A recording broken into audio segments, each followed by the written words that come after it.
The next section I wanted to talk about on the oat test, and what I think is probably one of the more high yield parts of the test for interpretation, is the catabolism or energy metabolism section of it, which, for most of us, we kind of know that as mitochondrial markers. The oat test is actually very useful for telling us what the status of mitochondrial health is, at least at the time that the sample is taken. It also gives us some insight into carbohydrate metabolism as well. Carbohydrate metabolism is your standard metabolism. You're eating carbs, sugars, whatnot. There's sort of this idea that that's bad or unnecessary, because there's been such a push with keto and paleo and all that. And there's definitely benefits to having high protein, high fat, low carb diets. Right. And I absolutely support having less carbs than the standard American diet, which is 60-70% carbs. But there is a role for carbs. Well, there's simple and complex carbs, so cutting out more of the simple. Well, and I think part of it also is, although some of the using fats for energy is more sustainable long term, but and it's especially true for kids. Sometimes you need that quick energy. Right. So one of the things that we look at, which is on the second page of the GPL oat, there's markers 22 and 23, which is your lactic and pyruvic acids. I always look at those, and especially when those are elevated, that tells me that you have a kid that's not utilizing carbs. Now, you can create that by putting your child on a ketogenic diet.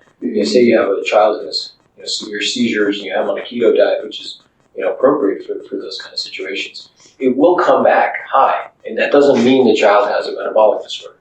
So you can change that based on what you're feeding them.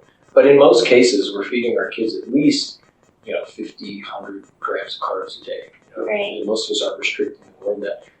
In those kind of scenarios, you shouldn't see elevations in these.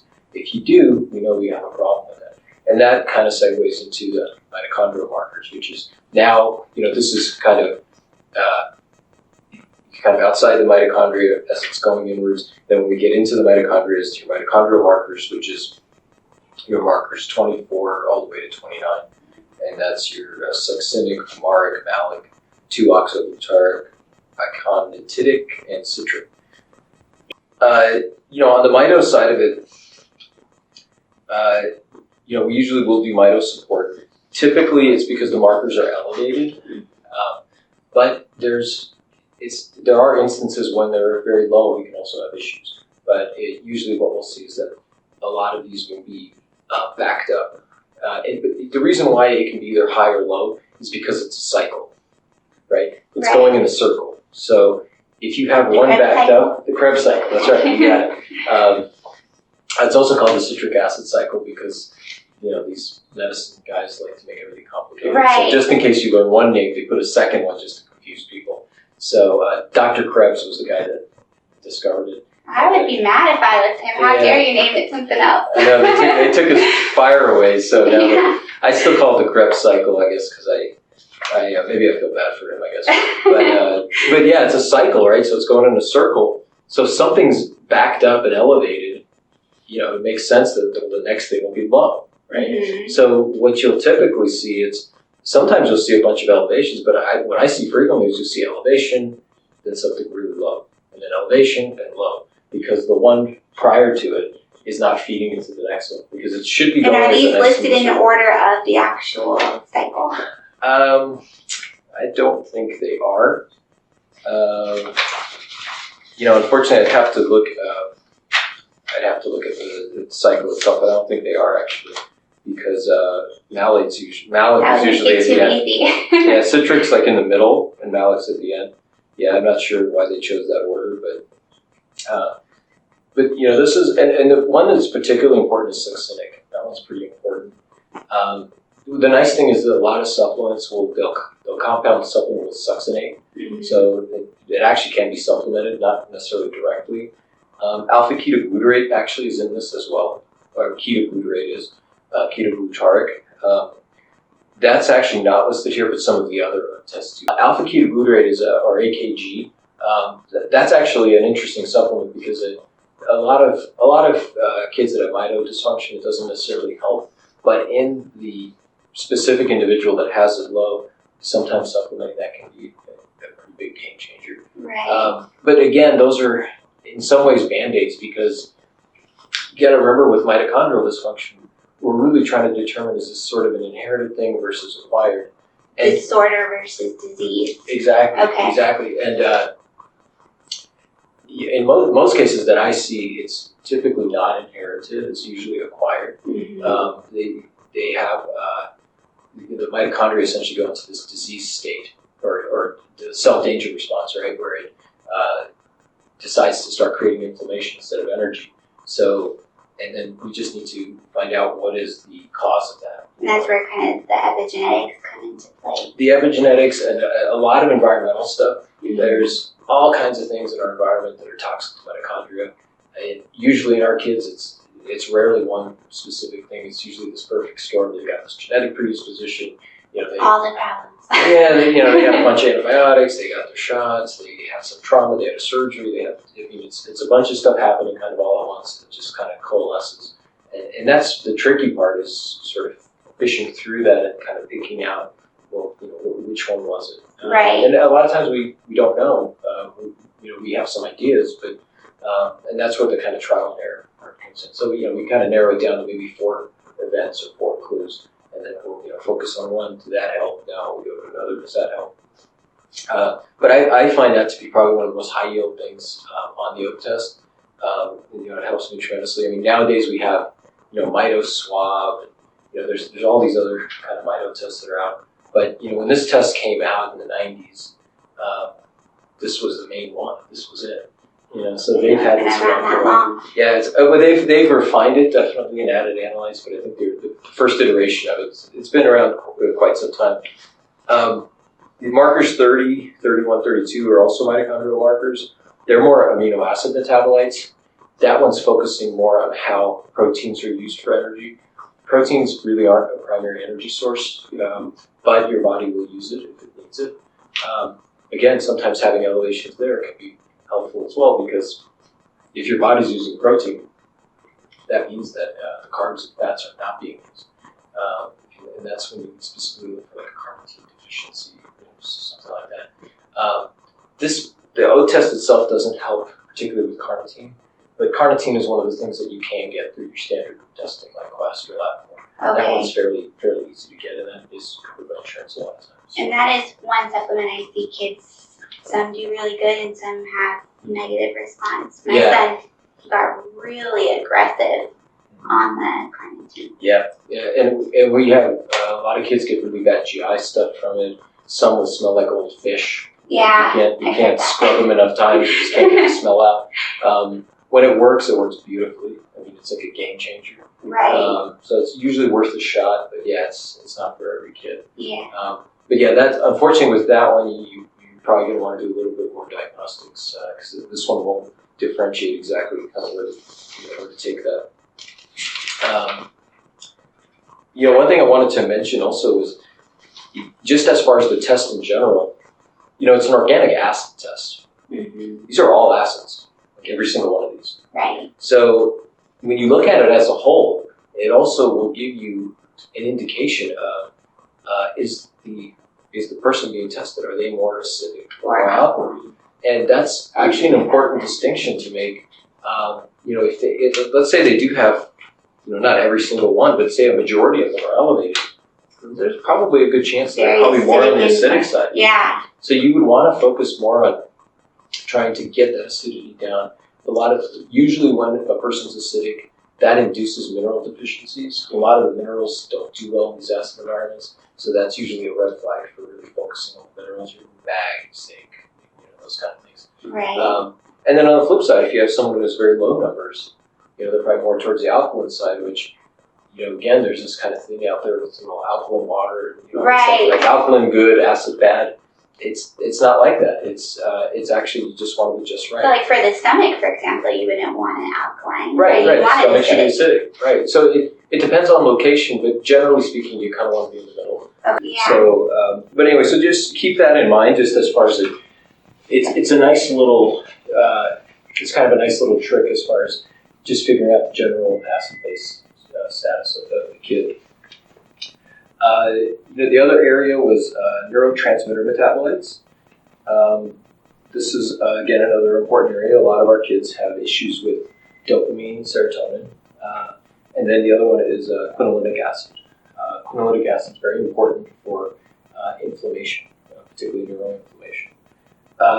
So this is, the analytes we're talking about here are 33 through 39. You have homovanillic, which is HVA.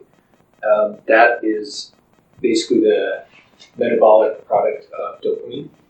Then we have vanillomandelic, or VMA. That's for adrenaline or epinephrine. They do a ratio as well. Then we have 5-HIAA. That's a metabolite of serotonin. Quinolinic, kyanotic, and then they do a ratio of those. Dopamine is an important one. Dopamine, high levels of dopamine is neurotoxic. It creates, promotes excitotoxicity.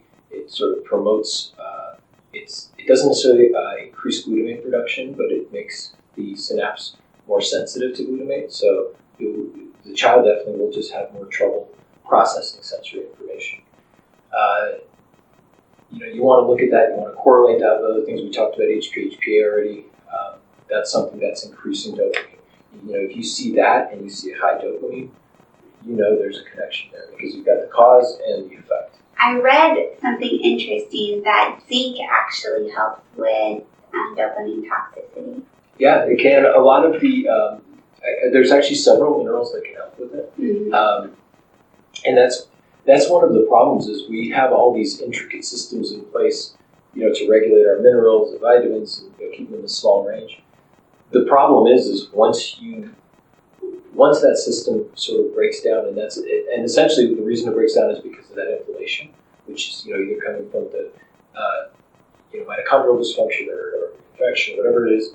Once you get into that inflammatory state, all those fine-tuned mechanisms that our body has, they kind of start breaking down, and now all of a sudden that narrow range becomes this broad range, and then it just feeds itself, and it gets worse and worse and worse. So it's important to address these things. The limitation on the neurotransmitters is it's not telling us what's in the brain. Right? It's just telling us what's in the body.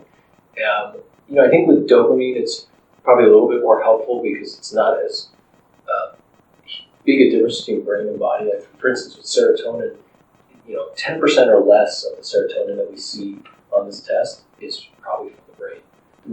Almost 90% of it's in the gut. Right. And they've actually shown that the serotonin in the gut is, in many instances, is inverse to what's in the brain. They seem to go in opposite directions. So if there's 90% here, there's 10%. Yeah, so sometimes if you see it's high on this, chances are with serotonin, what you're seeing is probably what's being made by the gut. Okay. So if it's high, there's actually a fair chance that the serotonin may be low in the brain. Okay. We don't necessarily see that with adrenaline or dopamine. There are cases where it's like that, but I wouldn't say that that's something I would just assume right off the bat. But with serotonin, that is what I go in thinking. Now, there are exceptions to that, of course. So, And is high serotonin in the brain the problem? So yes. if you're showing low serotonin here, which is the gut, and it should be in the 99 to 95% range, what kind of impact does that have neurologically? If it's high or low? High in the brain. High in the brain. I think for our kids, it would probably be more of an issue if it's low. Okay. Right? Because that would be kind of more depression. But the problem is when it's high, now you start Too happy. well, you actually start getting into more the mental health arena with a lot of issues, hallucinations, schizophrenia, even actually with a lot of rumination, OCD. Classically, it's low serotonin, right? Because you give serotonin reuptake inhibitors like Prozac or something for OCD. But there are instances where it can go the other way too. The trick I think with neurotransmitters and this holds true I think across the board for all of them as far as I know is there's nothing can go unchecked in the body with these. We have this narrow range and every other neurotransmitter, too little is bad, too much is bad. Histamine is a good one. We talked about that last chat. Too little histamine, you need histamine, right? But too much, you get all kinds of problems. So kind of the same thing happens there. The serotonin is particularly important because serotonin comes from tryptophan, which is an amino acid. And for those of you that were alive back in the 80s, tryptophan was really popular in the 80s, and they would use it for anxiety, relaxation, insomnia, things like that. And that's what's in turkey. That's what's in turkey, like turkey breast, things like that. But it was one of these where if 50 is good, 500 is better, and 5,000 is even better. So a lot of people were kind of abusing it. It was, it's just an amino acid, don't worry about it. Amino acids are, as far as the supplement world goes, you get this fine line when you get to a high enough dose, and it starts having pharmaceutical effects. Right. Then you couple that with, there was a company in Japan making this genetically modified tryptophan. It was a bad batch. And a bunch of people died. They took tryptophan off the market for quite some time. Died? Wow. Yeah, there was I think 7 or 8 deaths associated with it. That number may be wrong. I'm not sure exactly, but there were several. So they took it off the market, and it finally came back after 20 years, but it really wasn't the tryptophan. I mean, tryptophan is an amino acid that's in every one of our bodies. Right. Obviously, tryptophan is not the problem. It's how it's made. And there could have been people taking massive amounts. And this is what ties in, is that depending on the state the person is in, if they have a undiagnosed occult infection, say like a candida overgrowth or mitodysfunction or something, if you have a whole load of tryptophan, what the body will do is convert it into quinolinic acid, which is 37. And that's one I always look at. That quinolinic acid is very important. And what I see there a lot of times will help direct me if I'm going to use tryptophan in somebody to try to get their serotonin levels up, or 5-HTP. And that's what I use at 5-HTP. Yeah, 5-HTP won't turn into quinolinic acid. You can give 5-HTP till the cows come home. It won't turn into quinolinic acid. It's one step beyond. Tryptophan, which is just one step before, if you have a surplus of it and you have an underlying inflammatory condition that you don't know about, it will actually shunt into turning into quinolinic acid, which can be very destructive and potent inducer of inflammation, neurotoxicity. And that's why the number 39, which is your quinolinic 5-HIA ratio, that ratio is important because you want to correlate how much of that quinolinic you have in comparison to serotonin. Kyanuric is sort of a safer byproduct of quinolinic, of what it kind of gets shunted into as well. You do want to look at that. But that one's a potential cause of oxidative stress or inflammation. The kyanuric? Yeah, the kyanuric, yeah. And the way we say it, if somebody else pronounces it wrong, they're incorrect. We are saying every one of these absolutely correctly, so just so you know. We practiced. Maybe not, but we're close sometimes. So those are fairly important to look at. And there's a section called pyrimidine metabolites. On the GPL test, there's only 2 there. It's uracil and thymine. Those are easy to pronounce. Yeah. 40 and 41. And we primarily use those for any kind of derangements in methylation. It's on the heading there it says folate metabolism, and definitely folate's one of the big ones we look at. But it's really about what would be disrupting methylation. Now folate plays a massive role in that, right? But so does B6. So does B12. Basically all the Bs to some degree. Mm-hmm. And methylation is one of these systems that has really a lot of roles to play. It's really hard to characterize. Like when I was trying to make this, kind of generalized areas that we look at, I didn't know where to put methylation. Because I put it under detox because it is a detox. Yeah. But it's also, it makes neurotransmitters, right? And it can impact mitochondria. It impacts mitofunction. So methylation is, the analogy I use. It's popular. It's with everybody. It's everybody's friend. Yeah. It's the most likely to succeed in high school or, whatever it is. So, it's the the analogy that I use with methylation is it's like our financial system. Mm-hmm. It's our financial system's kind of nebulous. You can't say, well, that was made by the financial system. It's we got all these abstract products that we use. Credit cards and CDs and money markets, things like that. Bitcoins, right? But it's sort of got its sort of fingers in every single little pot. So methylation is kind of like the economy of our body. Now, a couple of other things that the pyrimidine metabolites will also look at.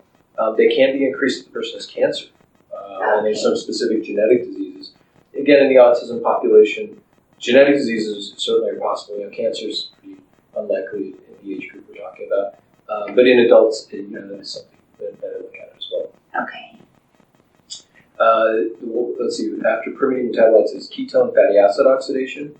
So this kind of comes back to the mito piece. So this is sort of another section. So there's a lot of mito markers on the O test. And this will be imbalanced when you have somebody with mito issues. Typically, these markers 42 to 49 will be increased. Could somebody have mito issues and it not be increased, or is it usually pretty consistent? Well, this one also can be from diet, right? So diet can change that. Okay. That's the keto diet. You can see some changes there. Mm-hmm. So you always have to take into account what the kids eat. Right. And this comes down to what most of us know, that diet has this massive impact on metabolism. And, this sort of proves that you can replicate disease states with diet. And I wouldn't call it a disease state if you're doing it on purpose. Right. So so keep that in mind. But assuming it's a regular diet and you see derangements here, typically you're going to also see in the mito markers